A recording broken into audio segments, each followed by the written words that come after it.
Saya udah nggak tahu ngasilin entah berapa jumlah anakan koki ya kan, nggak terhitung. Semua itu asalnya cuma dari 3 indukan. Ini serius, 1 betina, 2 jantan. Sebenarnya bingung juga mau ngomongin apa karena kayaknya udah lengkap semua video soal ternak koki di channel ini. Jadi daripada diulang-ulang, mending sekarang jawabin pertanyaan yang biasa masuk di komentar, oke? Jadi biar besok kalau ada pertanyaan yang sama, saya bisa langsung kasih video ini ya kan, biar simple. So, pertanyaan pertama yang sering banget saya dapetin, berapa suhu air di akuarium? Banyak banget yang nanya soal suhu, padahal saya juga nggak tahu jawabannya karena semuanya natural. Saya nggak pakai water heater, saya nggak punya termometer. Jadi suhu air semuanya alami. Kalau malamnya dingin, kalau siang ya nggak terlalu dingin, oke? Nggak stabil, semuanya natural. Pertanyaan kedua, kenapa jumlah indukan koki yang mau dipijah perbandingannya 2:1, 2 jantan, betina 1? Jawabannya biar semua telur bisa terbuahi, fertil. Gimana kalau cuma punya jantan 1, betina 1? Ya nggak apa-apa, terserah, cobain aja. Nggak ada yang larang, tapi resikonya yaitu kemungkinan telur nggak netes semua, karena ada resiko cuma sebagian telur yang fertil ya kan, dan sebagian lagi nggak terbuahi. Intinya karena jantannya kurang, jadi nggak semua telur bisa dibuahi ya kan. Atau kemungkinan yang paling parah, mereka indukannya ini jantan 1, betina 1 malah nggak mau kawin, soalnya bisa jadi jantannya malah takut sama betina, atau si jantan ternyata nggak sanggup ngejar-ngejar betina, nggak sanggup nguber-nguber, akhirnya nggak jadi kawin. Makanya jantan usahain lebih banyak biar bisa main keroyokan, oke? Ngeroyok si betina, dan harapannya telurnya bisa fertil semuanya, bisa netes banyak, oke? Pertanyaan berikutnya, waktu dipijah, kenapa indukan nggak perlu dikasih makan? Jadi proses pemijahan itu kan cuma sehari atau maksimal 3 hari, kebanyakan cuma semalam udah bertelur, jadi nggak perlu dikasih makan juga nggak masalah. Mereka nggak bakal mati kelaparan, oke? Tapi tujuannya kenapa nggak dikasih makan? Teorinya biar perut indukannya ini kosong, jadi bisa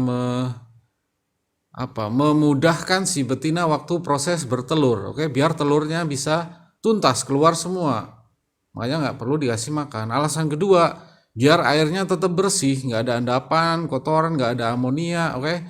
Jadi nanti proses penetasan telurnya bisa lebih aman karena airnya bersih, telurnya bisa lancar netes. Kalau banyak kotoran sisa makanan bisa mengganggu proses penetasan, itu doang, oke? Gimana kalau udah ditungguin 3 hari ternyata ikannya nggak mau kawin? Gampang, coba lagi bulan depan, oke? Dan selama sebulan itu, sebulan penuh indukannya dipisah dulu, jantan dan betina dipisah, kan tujuannya biar mereka ini kangen, jadi besok giliran pas dicampur lagi bisa langsung kawin, oke? Pertanyaan selanjutnya, pas waktu proses penetasan telurnya ini dikasih obat atau enggak? Ini kondisional ya, kalau saya jarang-jarang kasih obat, tapi kalau nggak yakin sama kualitas airnya bisa dikasih obat biru. Di sini harganya 15.000 sebotol, tinggal ditetesin aja ke airnya sampai warnanya biru. Ini obat anti jamur ya kan, anti bakteri dan seterusnya.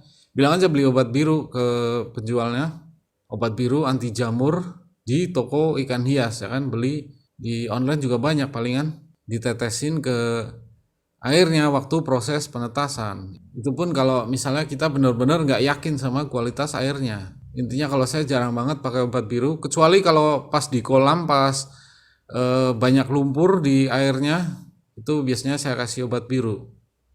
Pertanyaan berikutnya, kapan burayak mulai dikasih makan? Biasanya 4 harian. Biasanya seminggu itu telur udah netes semuanya ya kan, langsung aja kasih makan.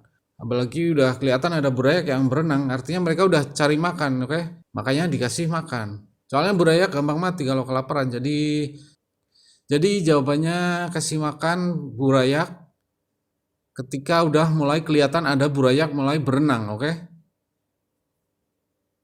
Gimana cara merawat burayak? Kalau merawat burayak di akuarium, kalau saya lebih intensif, kasih makan burayak sehari 2 kali minimal. Terus airnya juga sering diganti.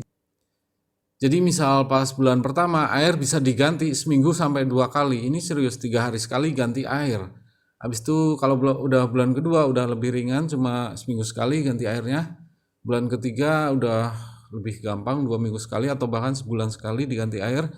Intinya kalau masih baru netes, usahain rajin diganti airnya. Soalnya kebanyakan kalau saya cuma pakai aerator kalau pas dulu di akuarium, kalau masih burayak ya kan. Jadi airnya gampang kotor. Kalau pakai pompa takutnya kesedot ikannya, makanya cuma pakai aerator. Tapi risikonya itu tadi harus sering ganti air.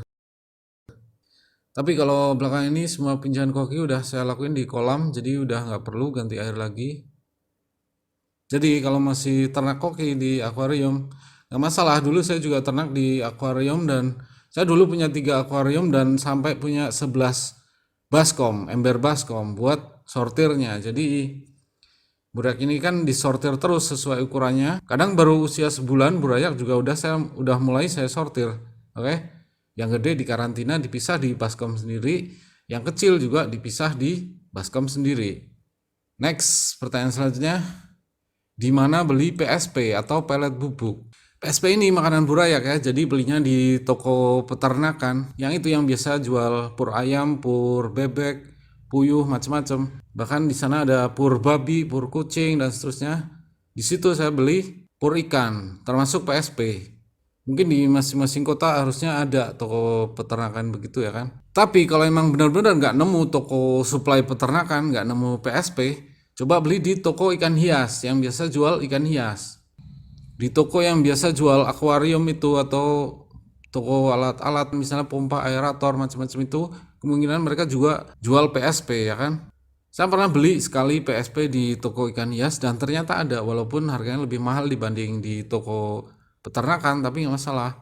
Jadi kalau ada yang mau ternak koki yang masih benar-benar pemula, coba beli indukan di toko ikan hias ya kan. Nah, sekalian beli indukan, sekalian beli PSP-nya. Kalau nggak ada ya beli apapun makanan burayak yang ada di toko ikan hias itu, oke? Nggak usah pusing-pusing. Jadi sekalian beli indukan, sekalian beli makanan untuk burayaknya, oke?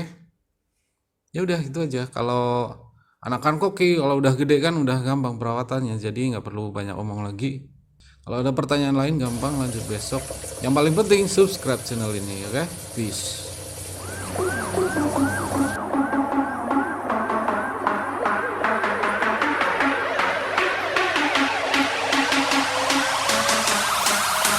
Hijo de puta.